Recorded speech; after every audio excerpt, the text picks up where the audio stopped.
وہ اس لیے کیونکہ اللہ اس کی زندگی میں وہ پازیٹیوٹی رکھتا ہے.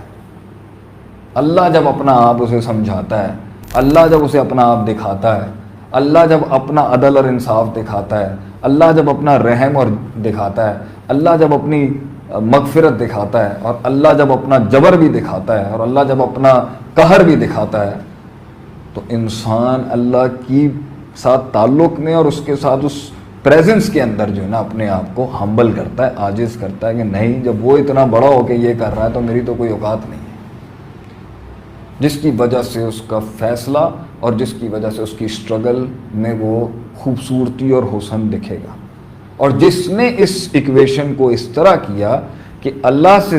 سیکھا, اللہ سے لیا, اللہ کو سمجھا, اللہ سے تعلق کیا, اور پھر فیصلے اور ایکسپیرینسز کو اس کے ساتھ ٹیلی کر کے اپنی سوچ بنایا, تو اس میں سب سے پرفیکٹ ترین ہستی آپ صلی اللہ علیہ وسلم کی ذات میں وہ بیلنس دکھے گا کہ انہوں نے ایک زندگی کے ساتھ اتنے محل جو ہیں ان کو کنٹرول بھی کیا, انہیں ایکسلنس تک پہنچایا, اور عبد کے درجے تک پہنچے کہ اللہ نے عبد کہا, اور عبد جو ہے وہ سب سے بڑا ٹائٹل ہے جو کسی کو اللہ دے سکتا ہے, میرا بندہ. تو انسان کے اندر جو ہے اللہ نے ایک طوفان رکھا ہے, انرجی کا طوفان,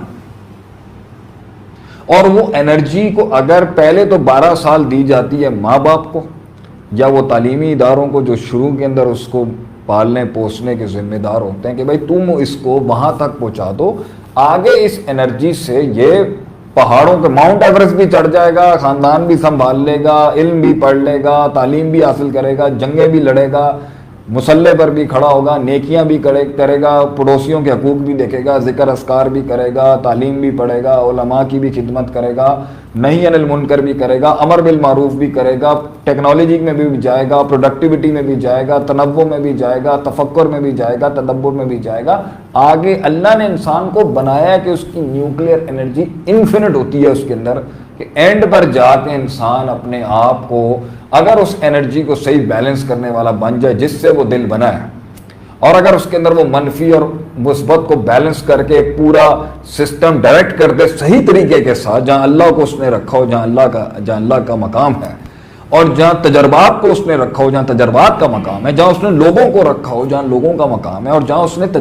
ماضی کی چیزوں کو رکھا ہو, جہاں ماضی کو رکھنے کا محل ہے, اور جہاں اس نے مستقبل کو پریڈکٹ کرنا ہے اپنے تجربات اور اللہ کی روحانی بصیرت سے, تو وہ اس کے مطابق کر کے اپنی شجاعت اور بہادری اور اپنے فیصلے اور قوت ارادہ اور قوت استدلال کے ساتھ قدم بڑھائے گا, تو وہ انسان آپ کو دنیا میں کچھ کرتا ہوا دکھے گا. اور واقعی اللہ اسے بہت کچھ دیتا ہے, جو اللہ کہتا ہے ان اللہ لا یغیر ما بقوم حتی یغیروا ما بانفسہم, کہ تو تبدیلی کا سفر شروع کر, میں پھر تیرے لیے آگے تغیر پیدا کر دوں گا جو تو چاہتا ہے زندگی کے اندر.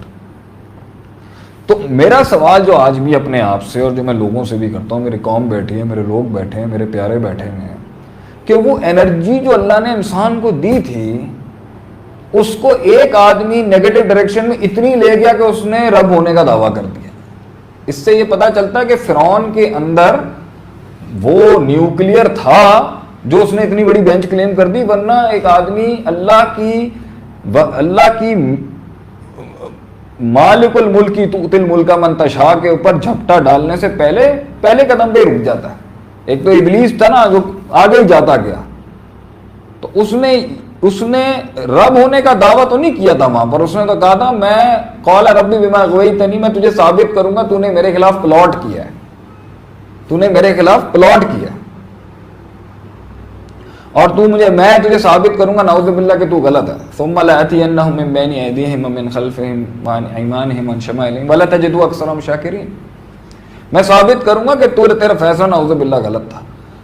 لیکن فرعون نے تو اسے بھی بڑا دعویٰ کر دیا نا کہ بھائی میں ہی ہوں جو تیرے والے کام کر رہا ہوں, نعوذ باللہ من ذلک. لیکن تو نیوکلیئر رکا نہیں نا, مطلب اس کی انرجی بڑھ رہی تھی, اس کے اندر وہ دل کی روحانی طاقتیں بڑھ رہی تھی, مگر منفی انداز میں بڑھ رہی تھی, اس حد تک کہ وہ اس حد تک اندھا ہو گیا کہ اس نے سب سے بڑے کی بینچ کلیم کر دی, لیکن مری نہیں. تو 3-4 سچویشن ہوتی ہیں انسان کے اندر جو اللہ نے یہ دل دیا ہے, جو بنا ہے, جس سے انسان, اللہ کہتا ہے کہ اس دل کے ساتھ تو اس مقام تک پہنچ سکتا ہے, ان تعبد اللہ کانک تراہ فان لم تکن تراہ فانہ یراک, کہ تجھے میں دکھنا شروع ہو جاؤں گا. موسیٰ علیہ السلام کو اللہ نے کہا لن ترانی, تو دیکھ نہیں سکتا مجھے, لا تدرک الابصار، آنکھیں نہیں پہنچ سکتی، لیکن اللہ کہتا ہے کہ اس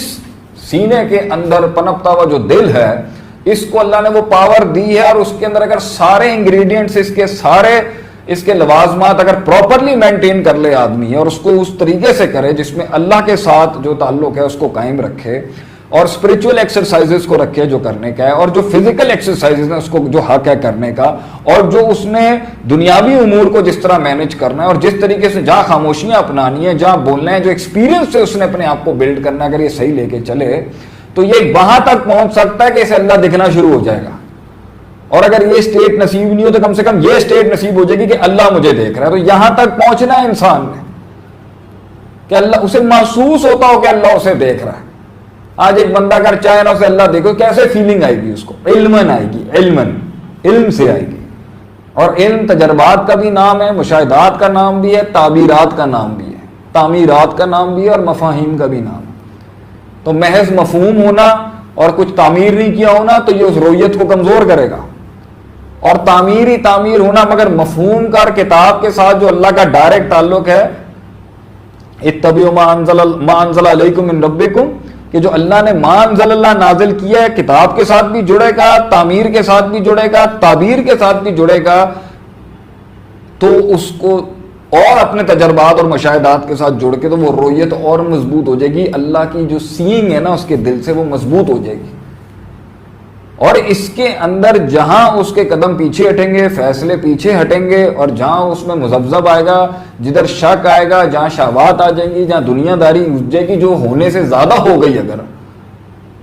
دنیا داری مائنس کر کے بھی وہ رویت نصیب نہیں ہو سکتی۔ انسان کو کیسے اللہ محسوس ہوگا؟ تجربات سے۔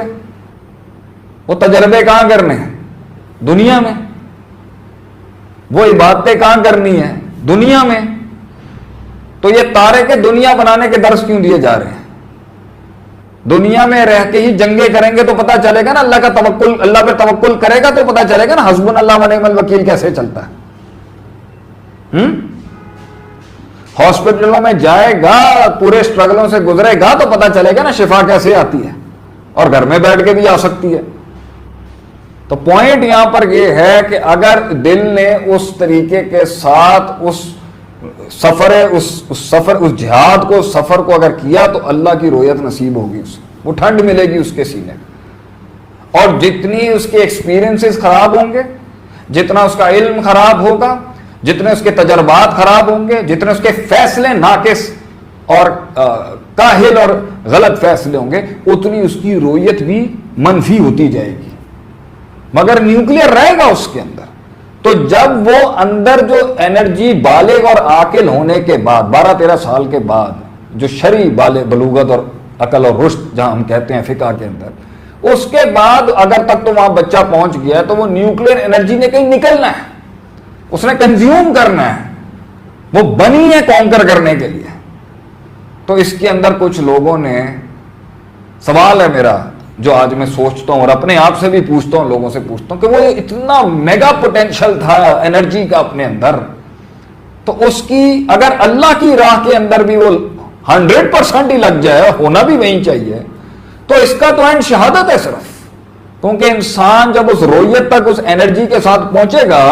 تو اینڈ میں اس ٹھنڈک کو، سورس کو پانے کے لیے وہ اتنا تڑپے گا کہ یہ دنیا اس کے نزدیک زیرو ہو جانی ہے، وہ شہادت کے لیے اور موت اور اللہ سے۔ اس لیے کہتے ہیں من حب لقاء اللہ فحب اللہ لقاءہ، وہ اللہ سے اس ملاقات کے اوپر اتنا دیوانہ ہوگا کہ وہ کہے گا ابھی مجھے موت ہے میں رب سے مل جاؤں۔ تو یہ بھی نہیں ہوا، یہ بھی نہیں ہوا۔ اور اگر وہ اس دنیا کے اندر رب کو راضی کرنے کے لیے کھڑا ہے، ایک تو ہے نا ملاقات ہے، انرجی اتنی پھیل گئی، دل کے حالات، دل کی روحانیت، دل کے عقیدے، دل کے نظریات، دل کے علوم، دل کی قوتیں، ارادہ، استدلال وہاں تک پہنچ چکا ہے، انسان کی سوچ، اس کے ایکسپیرینسز وہاں تک پہنچ چکے ہیں کہ وہ کہہ رہا ہے کہ بس میں، اس نے ادراک کر لیا اللہ کا جہاں تک ہونا چاہیے تھا اس کا، تو وہ تو کہے گا نا مجھے رب سے ملا دو فوراً، میں آج مروں میں اللہ کے پاس جاؤں، گل ختم۔ یہ تو کچرے کا ڈھیر ہے۔ وَلَوْ كَانَتِ الدُّنْيَا عِنْدَ اللَّهِ جَنَاحَ بَعُوضَةٍ، یہ تو مچھر کا پر ہے اللہ کے ہاں۔ اگر وہ یہاں تک بھی پہنچے تو یہ تو دنیا میں جی نہیں سکتا وہ۔ اگر اس کی انرجی کا صرف ایک حصہ معرفت کا اوپر ہو جائے تو وہ تو اسے جینے ہی نہیں دے گی اگر اور چیزیں نہیں چلائے گا. ایک انسان اللہ کی معرفت میں پہنچ گیا ہے وہاں تک جہاں اس کی رب کی وہ اس نے شناخت کیا رب کو, تو یہ چیز تو اسے جینے ہی نہیں دے گی, نہ وہ کھا سکے گا نہ پی سکے گا, تو صرف اللہ چاہیے. کیا مقصود صرف یہی تھا کہ مجھے پہچاننے کے بعد تو دنیا چھوڑ دے, تو معاملات چھوڑ دے, تو رشتہ داریاں چھوڑ دے, تو جو ہے وہ حقوق چھوڑ دے, تو جنگیں چھوڑ دے, تو امر بالمعروف چھوڑ دے, تو نہی عن المنکر چھوڑ دے. لیکن دل یہی کرتا ہے, معرفت رب کے بعد دل یہی کرتا ہے کہ اللہ کے پاس بندہ چلا جائے, مر جائے. یہ دل کی بات ہے کہ جب انسان کو وہ چیز ملتی ہے نا اس دل کو, تو اس کے اندر وہ رہبانیت کا دل کرتا ہے, اس کا دل کرتا ہے کہ وہ کسی کونے پہ بیٹھ کے صرف اللہ اللہ کرتا رہے. مقصود یہ نہیں ہے, اللہ نے یہ ڈیمانڈ نہیں کی بندے سے کہ تو کاٹ دے, پہچان تو لیا تو نے, اور تو کونے میں ترک کر کے بیٹھ جا. آج کتنے لوگ آپ کو دعوت ہی اس چیز کے دے رہے ہیں کہ بس چھوڑ دو سب کچھ, ختم کر دو, کٹ جاؤ, اور بس کم کر دو بس.